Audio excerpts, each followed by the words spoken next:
Hello, welcome to the channel. Today I'm going to be going over a part of the GCSE Biology AQA spec, and this will be first about cells. So this is part 2 of cells and part 3 of cells, which is essentially the remainder, and is going to be about cell division and the diffusion, etc. So let's get started.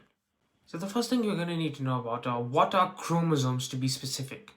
Well, chromosomes are made up of DNA, and they are what contains all the genetic material inside our cells.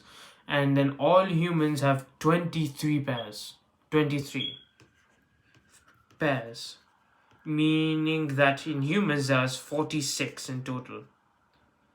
But for most animals, we say that they are homologous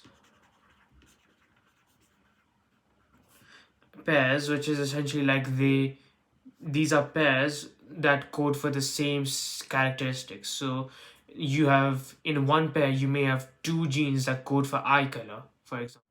So you need to make sure that you don't get confused that DNA is made up of chromosomes, because it is not that way. Chromosomes are made up of DNA.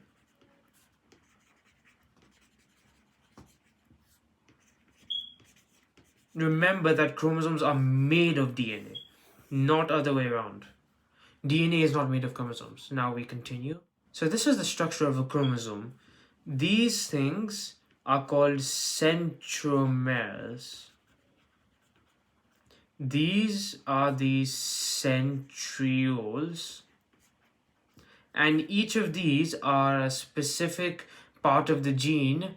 Each of these are a specific part of the gene that codes for a specific characteristic, such as eye color, for example. And that is what makes up a chromosome. That's pretty much all you need to know in terms of basic knowledge. So this is a really bad diagram of a cell, because next what you're going to need to know about is mitosis. Mitosis happens for two reasons. Mitosis happens for growth and repair.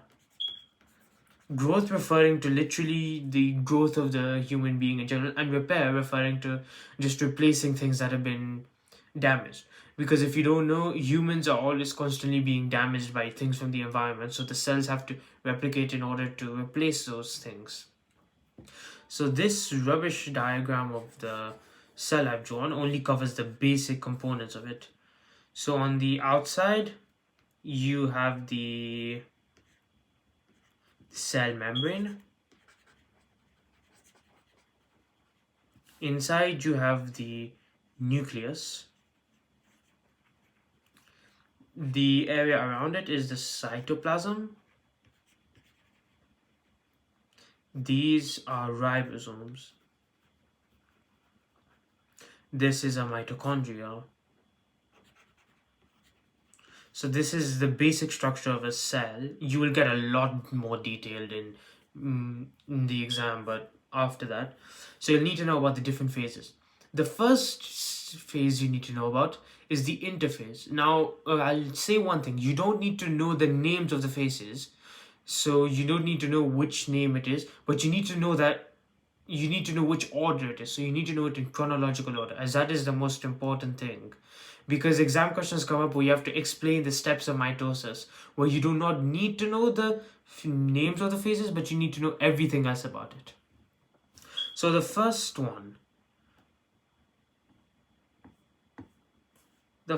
thing you'll need to know for number 1 is the interphase. The interphase is essentially where the cell replication happens.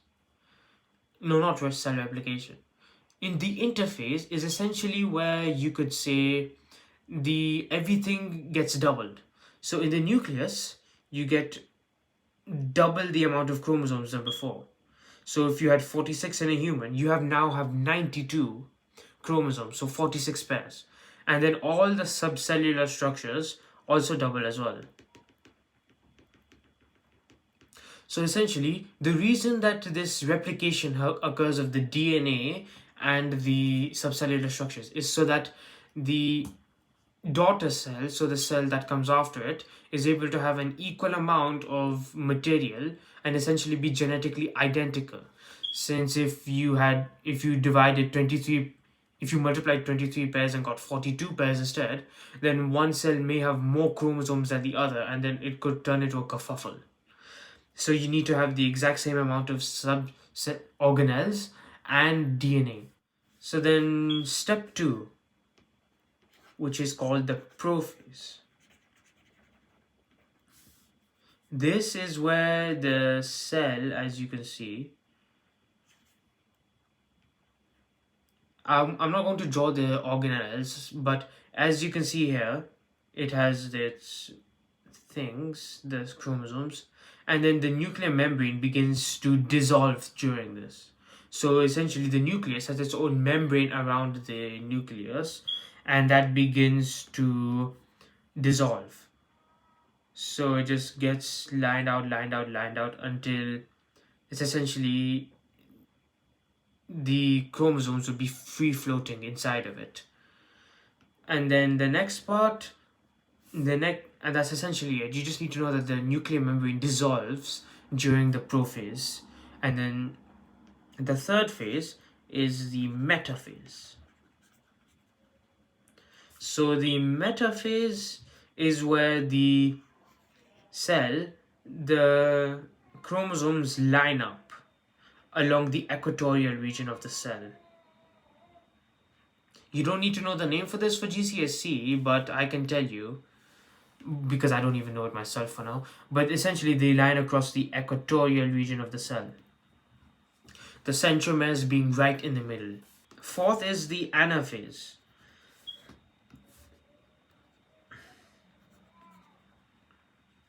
So the anaphase is where spindle fibers from the north and south poles of the cell. Let me visualize it for you. Yeah, so spindle fibers start coming out of the poles, and they then latch on to the centromeres of the chromosomes and then pull them apart evenly. So then you have two pairs of chromosomes on each side. And then these are genetically identical to each other. So that's essentially what you would have. And then the nuclear membrane begins to reform around them. Once to form two genetically identical nuclei.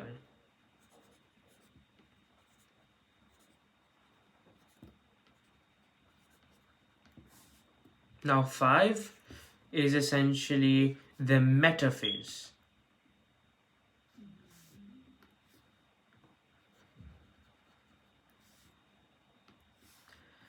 So stage 5 is essentially what you could say the telophase. So this is where the nuclear membranes have reformed. So you've got two nucleuses here. And now the cell membrane and the cytoplasm begin to split up. So so you've got two genetically identical nuclei as I've shown, and you've got two, and then now the cell membrane and cell cytoplasm begin to split in on itself, and then when they completely split to form two genetically identical daughter cells, this is called cytokinesis.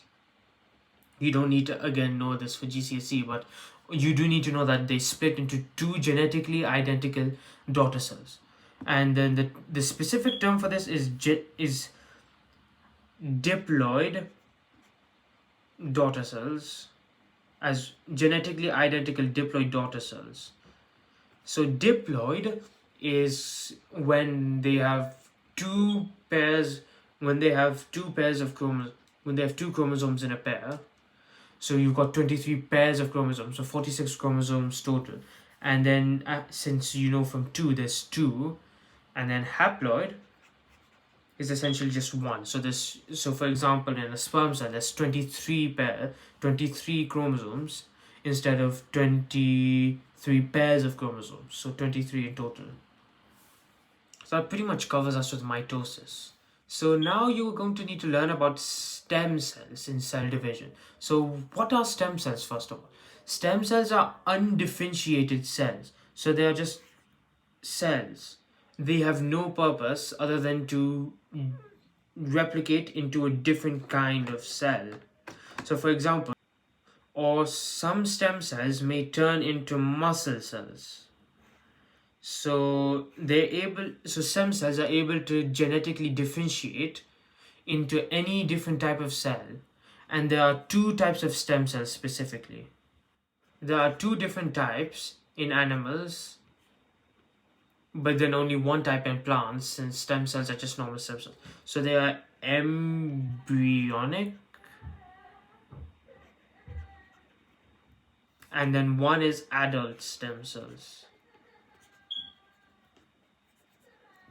So embryonic stem cells are found in the embryo, shockingly, and then these stem cells can differentiate into any different type of cell possible. That's why you can see the fetus in the womb growing massively and then taking on so many different structures. That's because of embryonic stem cells. These things can differentiate into whatever it wants. So you can, and then adult stem cells are a bit less impressive in comparison. So adult stem cells can only differentiate into a few types of cells, and they are found in the bone marrow. So the spongy layer inside of your bones, that's where this adult stem cells are found. And they usually differentiate into a few types of cells like red blood cells, etc. But they don't have much. Now that's pretty much a good amount of what you need to know. But then you need to know about the reasons to use harvest stem cells, and then for and against. So for stem cells, you will need to know that they can be used in treatments. So for example, if a patient has Alzheimer's and their brain capacity is decreasing, for example, if they get given stem cells, then they can essentially differentiate and become more neurons and brain cells, if however you call them, and then this can increase the brain function of the patient and maybe lead to an overall better quality of life. So it has many therapeutic purposes in cloning. Another way you can learn about that is treatment of stem cells can help people who have diabetes, for example, since they cannot produce insulin. So adding stem cells to the pancreas, which is what produces insulin, and allowing it to reform will allow it to essentially create more insulin and then help regulate the blood pressure evenly. And paralysis, you can create new nerve cells and then essentially help them walk again. Win-win either way. But against is a very interesting part, because because for most of these different things that we've mentioned, for example, for most of the things we mentioned, such as differentiating into nerve cells, muscle cells, adult stem cells can't do that. Otherwise, we'd just be killing adults all over the planet. But we have to get it from embryos, and embryos only have the embryonic stem cells, which are the only types of stem cells other than plant stem cells which can differentiate into any type of animal cell required. So a few reasons against this is that there are religious and ethical issues to essentially performing surgery on someone. There's the argument that some embryos are alive. I'm not going to get political, but some embryos can be considered alive, so people don't want to take away new lives that could be alive for scientific purposes. There's also another problem that could occur, which is transfer of viral infections, since the mother may have a viral infection that passes down to the child's embryo, and that embryo may, if once the stem cells are removed, that embryo may transfer the viruses from one place to the other person that's receiving the treatment, and thus it can just ruin the person's life. So to delve deeper into the knowledge of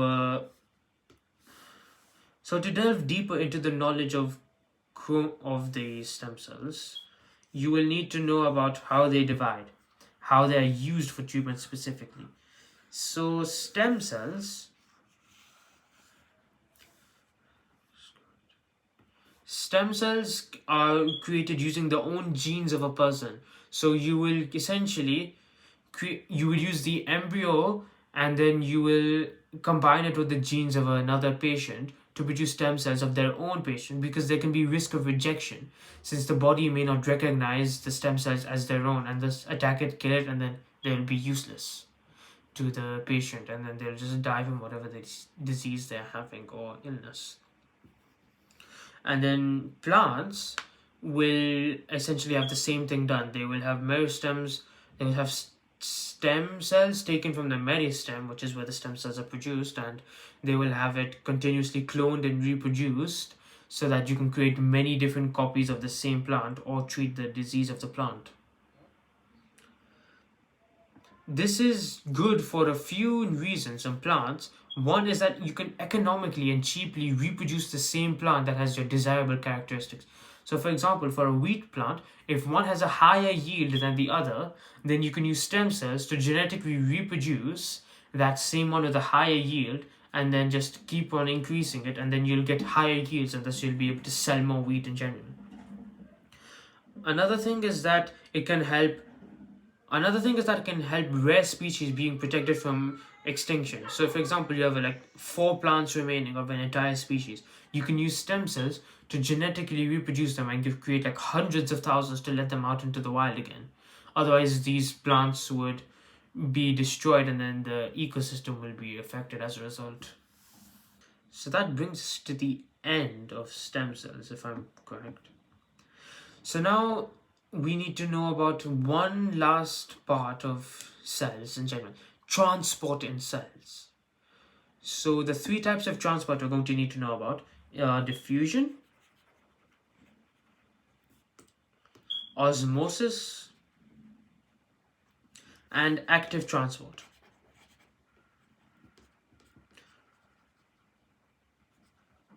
So diffusion is the passive net movement of particles across a concentration gradient. That's the exam definition I used anyways and got my marks from.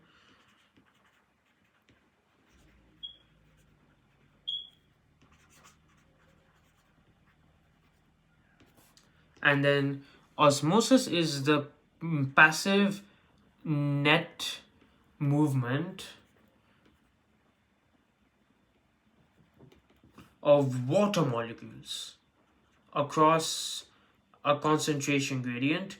So across the concentration gradient means high to low gradient. So if you've got 80% here and 20% here, the 80% will go towards the 20%. So it's a high concentration to a low concentration.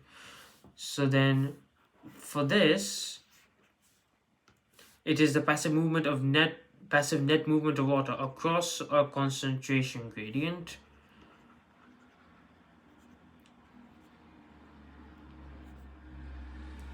And then a key bit of information you need to know: through a partially permeable membrane.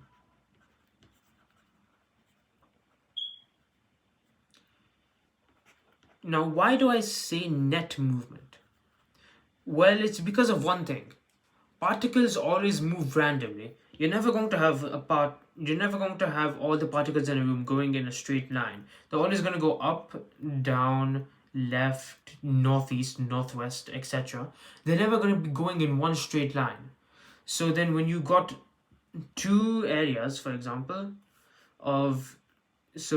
we have this, which has lots of particles aside, and then we've got this area which has just a few particles aside. There will be lots of movement towards this area, but there's also going to be movement towards this, because particles never stop moving unless there's 0 Kelvin, which is sub-zero, which is literally the definition of particles have 0 energy at all. But overall, this will cancel out, and then there will be a gradual movement across this. But it's incorrect to say that it's only moving one direction, because it's technically moving both directions.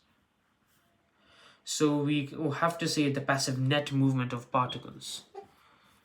And then in osmosis, specifically to a partially permeable membrane, is the active movement of particles or cross active movement of particles against a concentration gradient. So if you're showing it, it's going to be from a low to high concentration of particles, not not the other way around. And it requires the use of energy in the form of ATP, using energy, and that's basically it for GCSE knowledge.